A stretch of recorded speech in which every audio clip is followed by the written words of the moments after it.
Welcome to a new episode of Cheaters Always Cheat. Like, subscribe, and share to stay connected.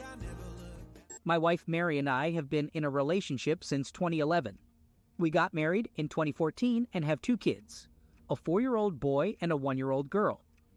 Mary has a best friend named Izzy, and they've been best friends since elementary school. Izzy was the maid of honor at our wedding and is the godmother of our son. Anyway, something happened between Izzy's brother and one of Mary's coworkers. Apparently, according to my wife, Izzy's brother was a jerk because he couldn't handle the coworker being a strong, independent woman. I don't know the full story from Izzy's perspective, but their friendship is currently at its lowest point. I don't understand why they got so involved in this relationship, and to be honest, I don't really care. This morning, Izzy texted me saying she needed to talk to me about something related to Mary's past. She told me I'm a great guy and I don't deserve any of this. I immediately called her and demanded to know what she was talking about. Izzy then proceeded to tell me everything. It turns out that my older brother James had a closeness with my wife before we even met, and it went on for years. I had no clue that they even knew each other.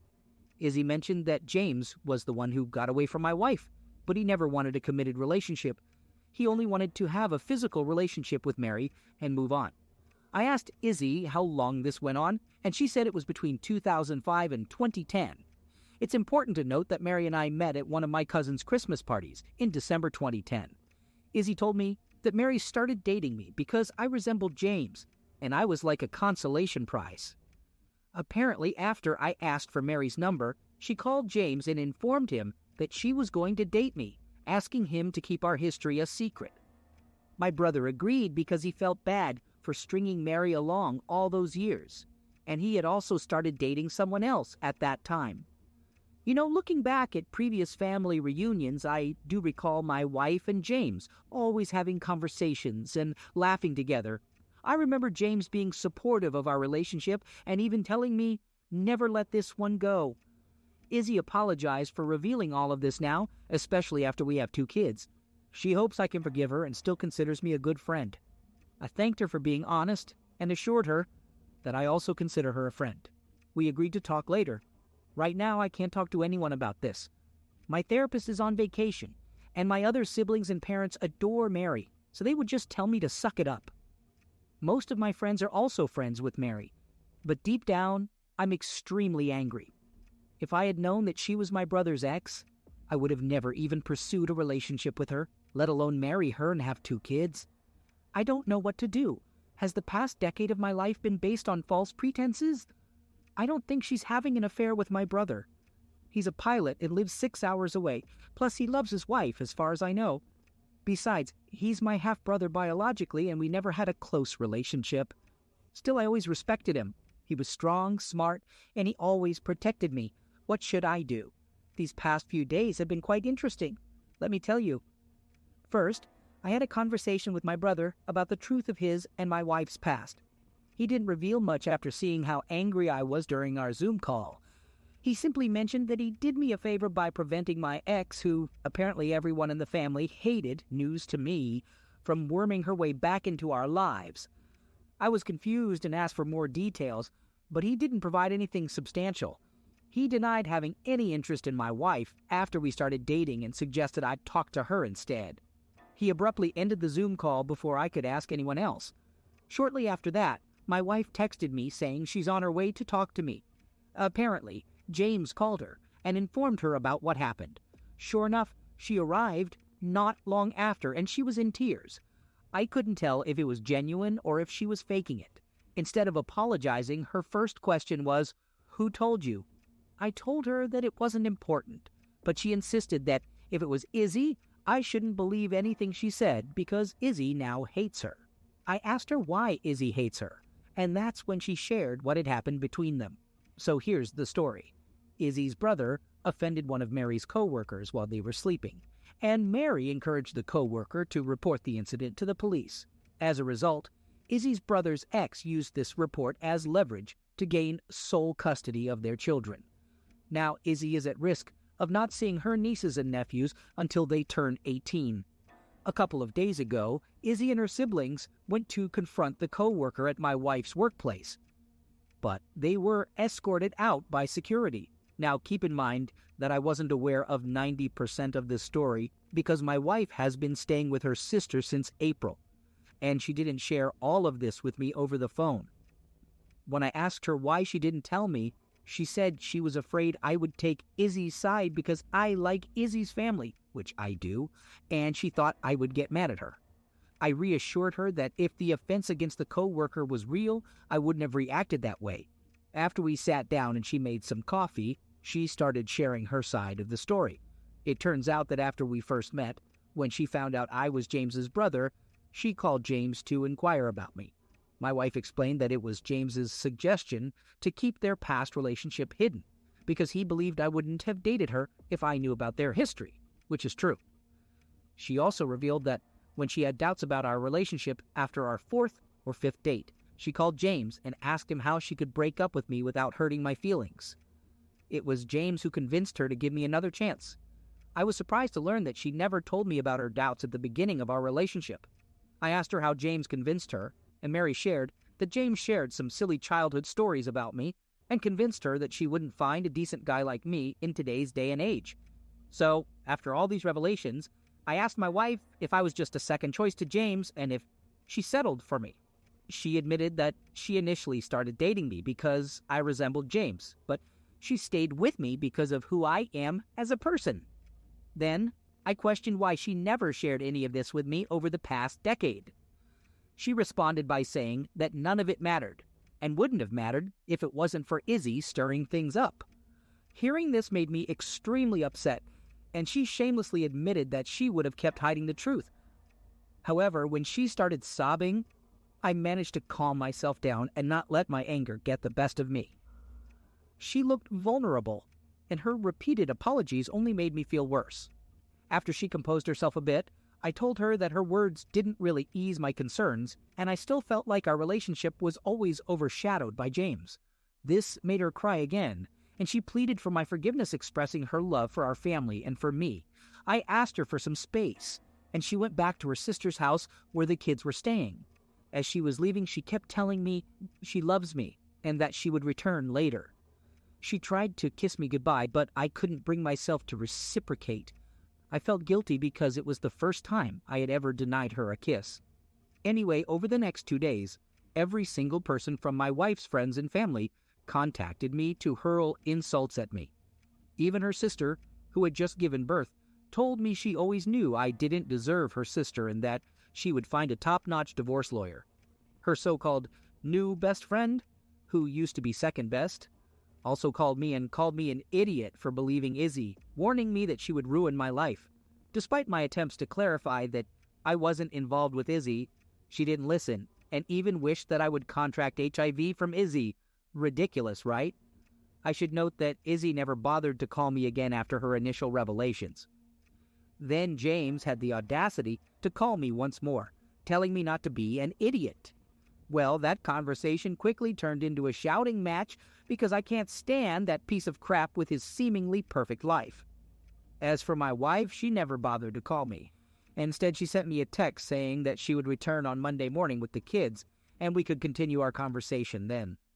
I expressed my displeasure about how I had been insulted by everyone she knows, and she justified herself by saying that she had to share something because she couldn't stop crying. I didn't respond further. That's it.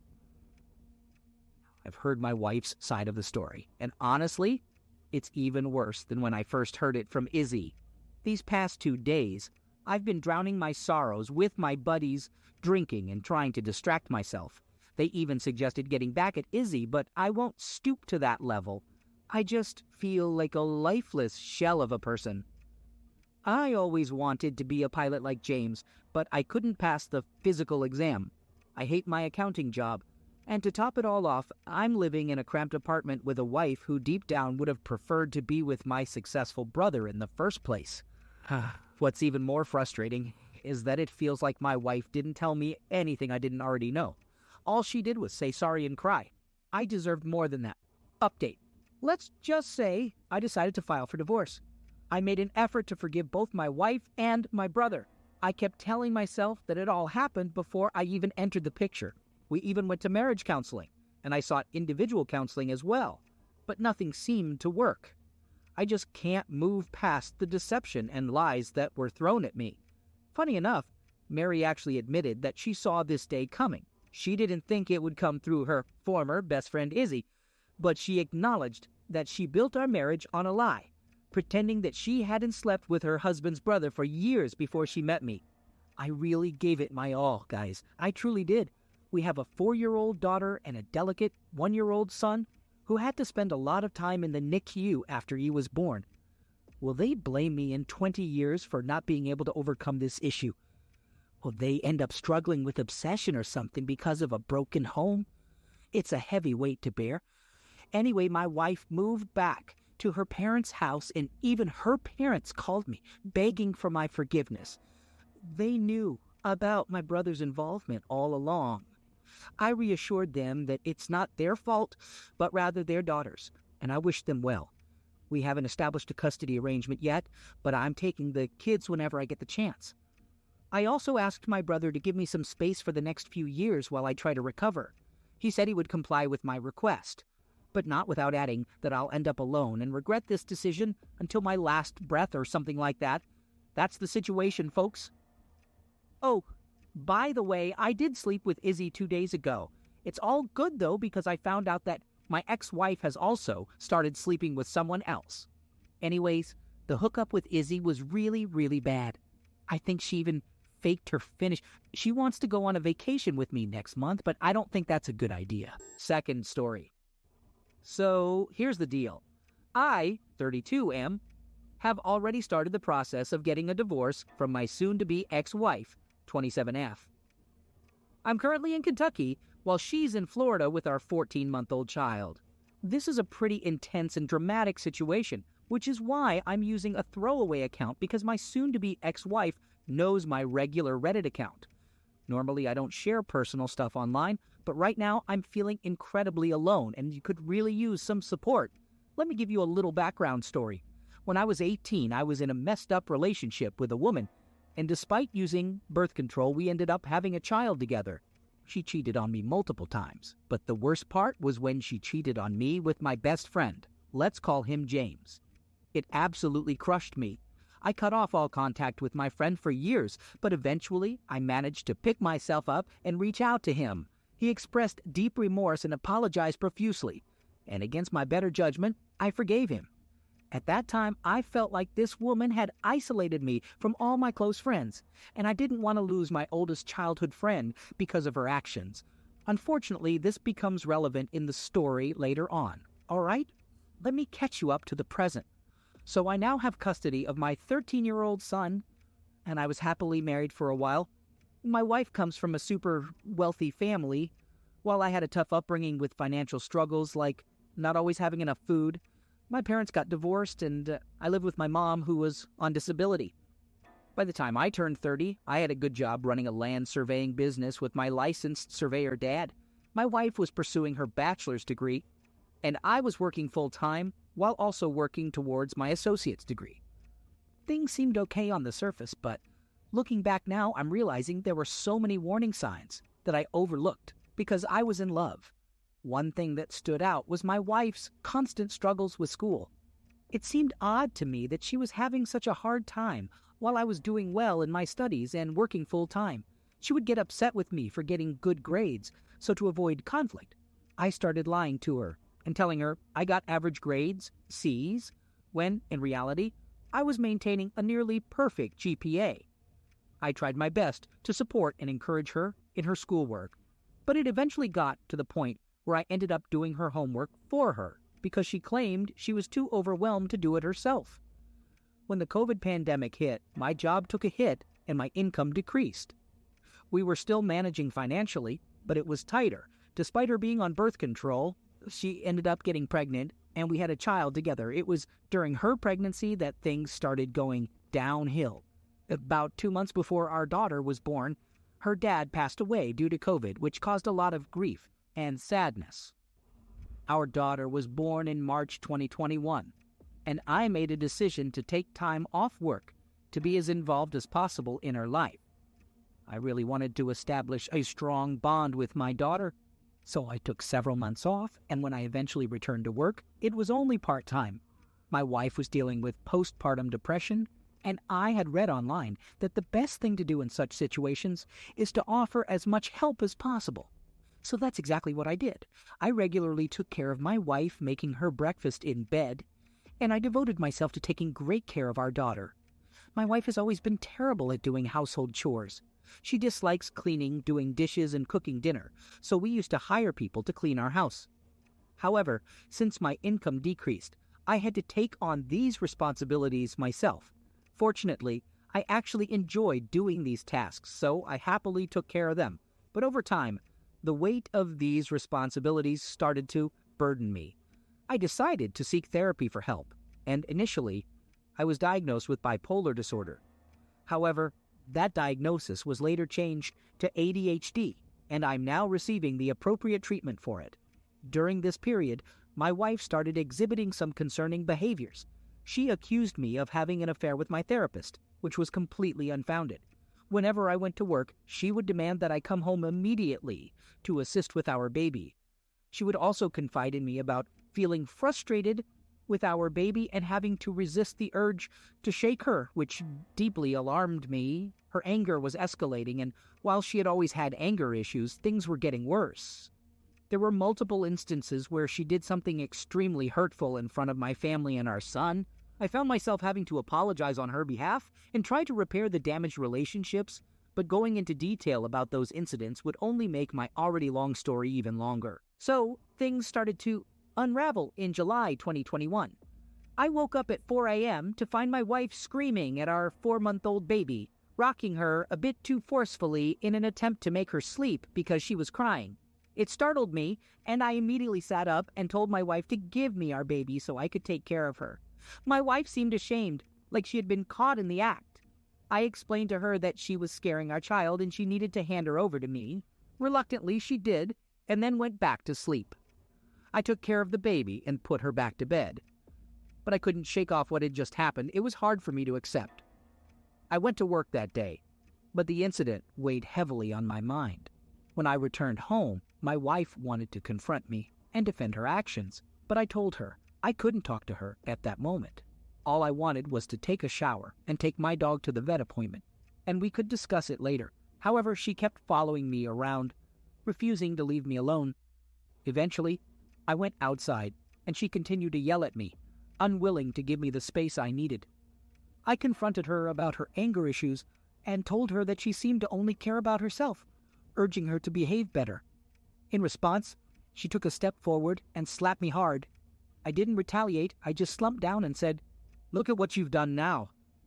Feeling a mix of shock and sadness, I went upstairs and sat on the toilet, shedding some tears. Surprisingly, she followed me upstairs, but instead of apologizing, she began to explain how she became defensive and how my words triggered her anger because they reminded her of her own offensive parents. I couldn't believe she wasn't offering an apology, but was trying to justify her actions instead.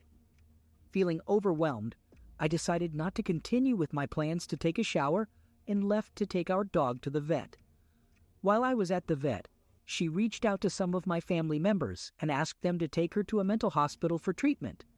By the time I returned, she had already left for the hospital, and she was texting me, expressing how sorry she was.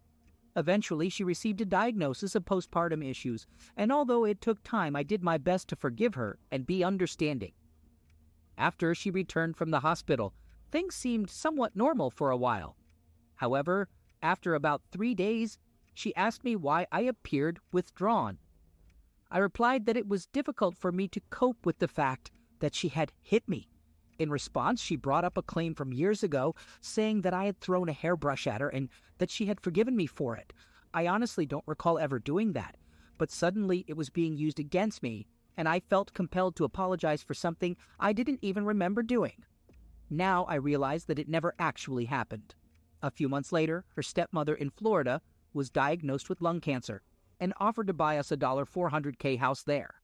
This was exciting because I live in Kentucky and it meant we would have to move. Plus, my old friend James now lived in Florida, and I was looking forward to reconnecting with him.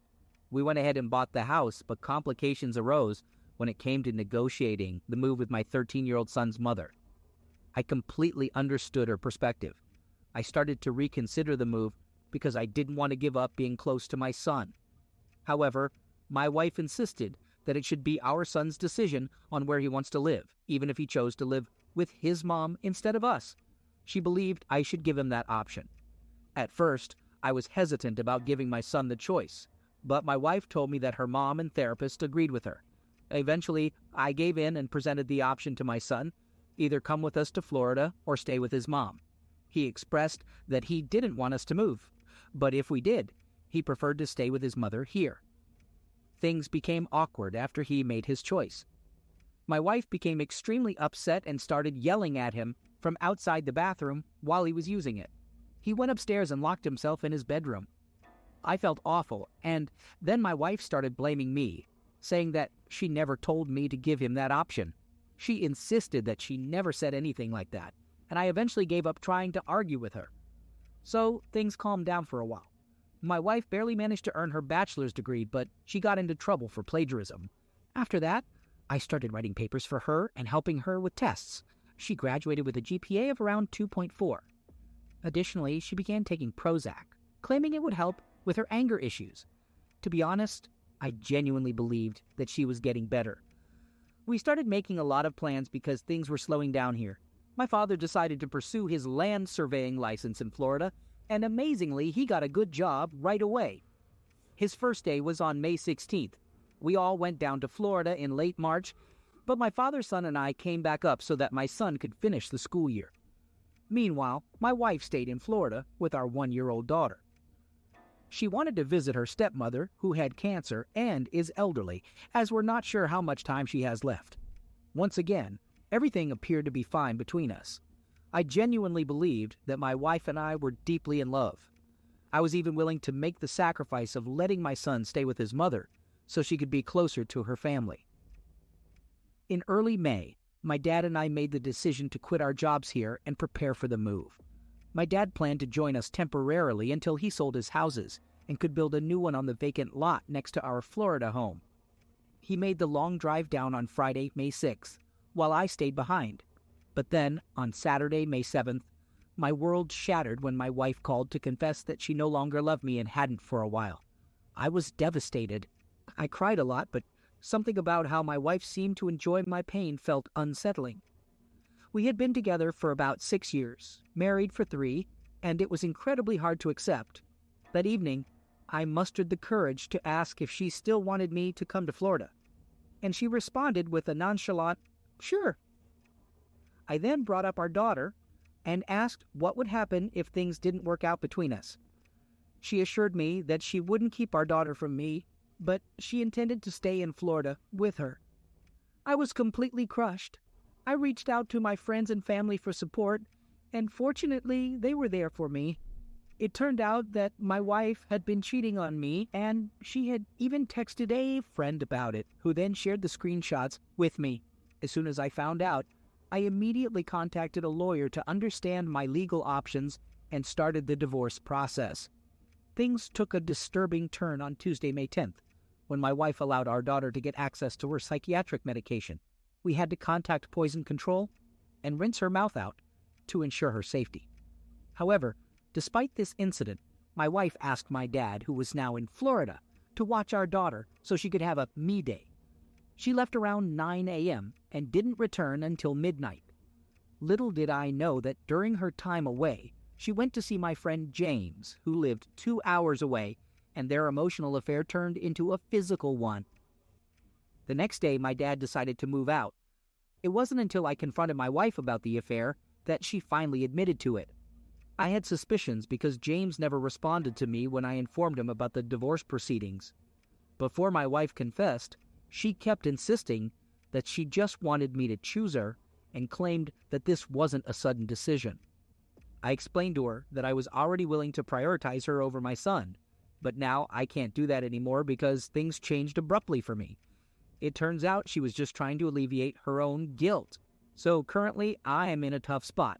I lost my job, I don't have custody of my child, and my father isn't around to support me. She has our car in Florida, and I'm not the homeowner like I had anticipated. On top of it all, I had to pay for my lawyer's fees using a credit card. However, there's a silver lining in all of this. Thanks to the child custody laws, the state responsible for determining the custody of our 14-month-old daughter is Kentucky, not Florida. This means she'll have to go to court and convince the authorities to allow her to move with our daughter down to Florida. In the meantime, my lawyer is pretty confident that we can obtain sole custody.